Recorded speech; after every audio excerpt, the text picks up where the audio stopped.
for tuning in to another episode of Coach's Corner.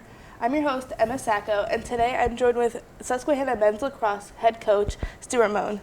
Coach, thanks for coming. Thank you for having me. All right, so earlier this season you faced Catholic, where you fell to them 6-14. Yesterday, going into the conference tournament, you had to face them again. What did you expect out of this game, and how did you prepare differently to get a different result? Well, we always had a big task in front of us, and we won the conference last year. We're undefeated this year as well, so we knew it would be in a tough competition, good game for us. But I really felt, first of all, we didn't have to do a lot of things differently. We had a very young team. We played them 6 weeks ago, and we've developed a lot since then. Gained some experience. Our young guys gained some experience, and hopefully some confidence as well. We did have some different defensive schemes that we had some matchup changes. We had a few tricks in our bag to try to throw them off a little bit, and so hopefully those things helped us some. But we went out there and played our best and make that effort, and so I think we walk away proud of what we've done. Yeah, definitely. In this season, you finished 5-1 at home and 4-8 away. Would you say that playing on the home field has affected the performance rather than having to travel to the opponent's field? Well, that was an outcome of COVID the last couple of years, and scheduling got really kind of messed up with playing a half a season, an abbreviated season, and most of the time you play corresponding dates home and away with some opponents. So by playing half those schedules and then not, so we had a very unbalanced schedule, and a lot of people did this year. It's hard to get it back together. Next year we plan to add a normal amount of home games, so that will be nice until it kind of can even the schedule out again. But certainly we love the fan support we have. The student body really comes out and supports us. We had a great turnout last Saturday when we played Drew in the last regular season game of the year. And it was a beautiful day, and it had lots of support from not just parents and friends, but the student body really came out and pushed us. I think that was a real good emotional lift for us. So now with this season coming to a close, who are some key players that we should look out for coming into next season, whether they have played a lot during the games or have show improvement during practice? Well, that would be quite a long list, because we have we're a very young team. We played a lot of freshmen, probably young guys. So we really think that's going to pay off for us next year and down the road. Talented kids and who need to gain that experience, and they did play in the conference tournament, playing in big games this year.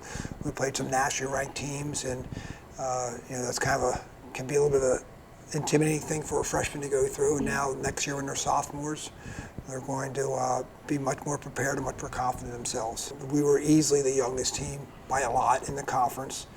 Playing those guys, I guess a lot of people think I'm crazy playing that many freshmen, but they earned that job, earned that position, and the guys are behind that. So we have a lot of other good players as well. So we have a depth of talent, not just in the freshman class, but some sophomores and juniors coming back there. So we only had graduate 4 seniors.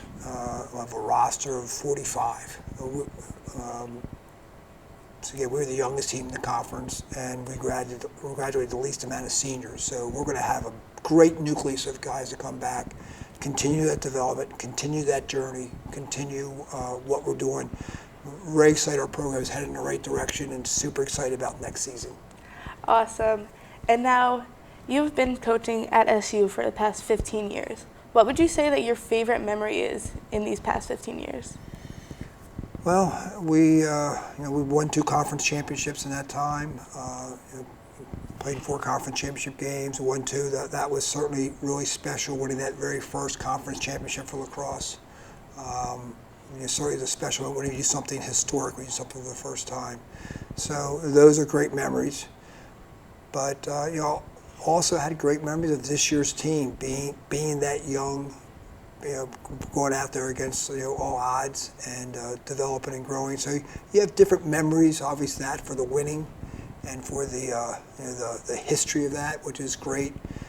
But as I told my players yesterday, I really enjoyed coaching this year's team because it's fun as a coach to watch young people develop right in front of your eyes as the season goes on. And whether that's just developing as lacrosse players or athletes, but developing in their confidence as students and the way they deal with the student body and the maturity level they come with, and that's rewarding as well.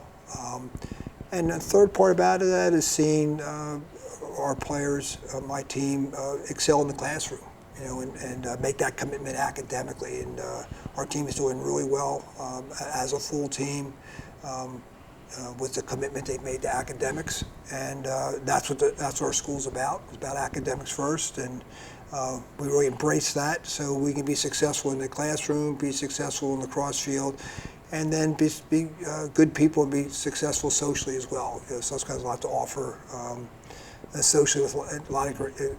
They have a lot of great friends who aren't lacrosse players, who aren't athletes, in the dorms and meet people in the classroom. So we really enjoy the whole thing. All right. Thank you so much for joining me, Coach, and good luck next season. I'm your host, Emma Sacco, and today I was joined with Susquehanna men's lacrosse head coach, Stewart Moan. And thank you for tuning in to another episode of